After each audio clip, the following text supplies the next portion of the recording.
मित्रों, सच के सुर के आज के अंक में आपका हार्दिक अभिनंदनम, वंदनम, सुस्वागतम।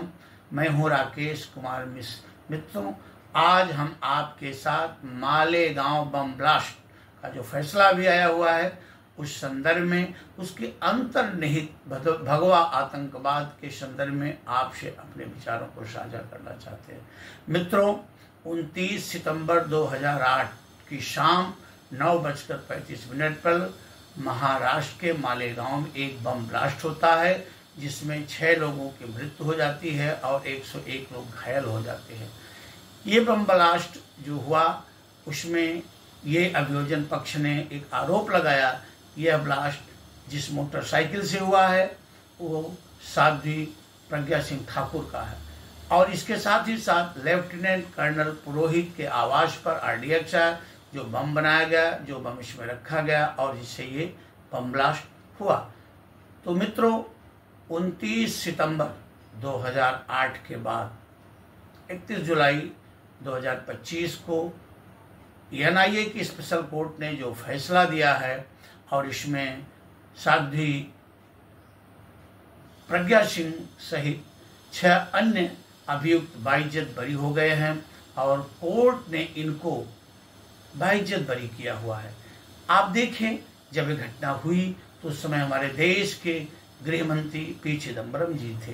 पी चिदम्बरम जी ने इस घटना पर, इस बम ब्लास्ट को भगवा आतंकवाद का रूप दिया और उनका ये कहना था, उन्होंने सदन में कहा, प्रेस के समक्ष कहा, सदन के बाहर कहते रहे कि ये भगवा आतंकवाद है और इस पर कांग्रेस के तमाम नेताओं की प्रतिक्रियाएं आती रही।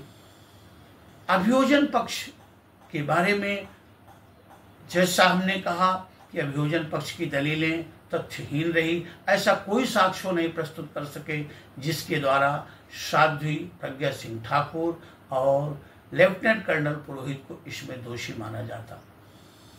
17 साल कम नहीं होता है और इन 17 सालों में 13 दिन तक साध्वी प्रज्ञा सिंह ठाकुर को टॉर्चर किया जाता रहा, 3rd डिग्री लागू की जाती रही, जैसा कि उन्होंने फैसले के बाद में बताया है। हालांकि फैसला आने के पहले उन्होंने कई बार मीडिया के समक्ष अपने भाव प्रकट किए थे, उन्हें बहुत टॉर्चर किया जा रहा है। साध्वी प्रज्ञा सिंह ठाकुर का कहना है कि उनको टॉर्चर इसलिए किया जा रहा था कि वो अपने बयान में वर्तमान प्रधानमंत्री नरेंद्र मोदी जी, सरसंघ चालक मोहन भागवत जी और हमारे उत्तर प्रदेश के कर्मयोगी मुख्यमंत्री योगी जी का नाम ले ले, लेकिन साँच को आँच कहाँ, ऐसा कुछ हुआ नहीं। जरा आप ध्यान दें इस प्रकरण में किस प्रकार से हमारी सत्ता हमारे अपने राजनीतिक विरोधियों के जो प्रतिपक्ष है उनको कितना भयाक्रांत रहता है और उनकी इमेज को ध्वस्त करने के लिए कितने कुचक्र रचने हैं, कितना अपने को घटिया सोच पर ले जाते हैं। आप देखिए, ये सामान्य बात नहीं है, ये एक कह सकते हैं ये हृदय विदारक घटना है, ये मानस को बिल्कुल झकझोरती है और मैं तो व्यक्तिगत रूप से बड़ा हतप्रभ हूँ जब से इस फैसले को सुना हूँ कि आखिर ये क्या हो गया है भारत के लोकतंत्र में। भारत के लोकतंत्र के मंदिर में अगर उस मंदिर तक जाने के लिए 2 पहिए हैं तो एक सत्ता पक्ष है और दूसरा प्रतिपक्ष है।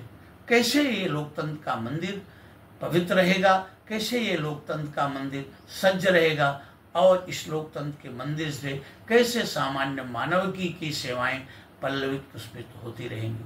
तो मित्रों, आप खुद भी इस पर विचार कीजिए, हमारी राजनीति कितनी घटिया हो गई है। वो तो पनाले में बहने की, आप बताएं, जैसे पनाला होता है, पनाले में बहने की बातें हो रही हैं। भगवा आतंकवाद, इसमें जो भी हमारे राजनीति के विरोधी विचारधारा का है उनको हम किस प्रकार से विनष्ट कर दें, ऐसी भावनाएं। तो मित्रों, आप देखें कि एक कहावत है कि दाई की परैया माई की रखी रहती है। आज कांग्रेस का जो भी दशा है 2014 के बाद, 2014 से 2025 11 वर्षों में इनका कोई नाम लेवा नहीं रह गया और भारत की जनता जनार्दन ने इनको बियाबान में भटका दिया है। एक प्रकार से ये वेंटिलेटर पर चले गए हैं। तो ये हमारे लिए बड़ी मंथनी है। तो मित्रों, आज के अंक में बस इतना ही। आप हमारे इस वीडियो को देखें, सब्सक्राइब करें और अपने अनमोल विचारों से हमें अवगत कराएं। जय हिंद, जय भारत।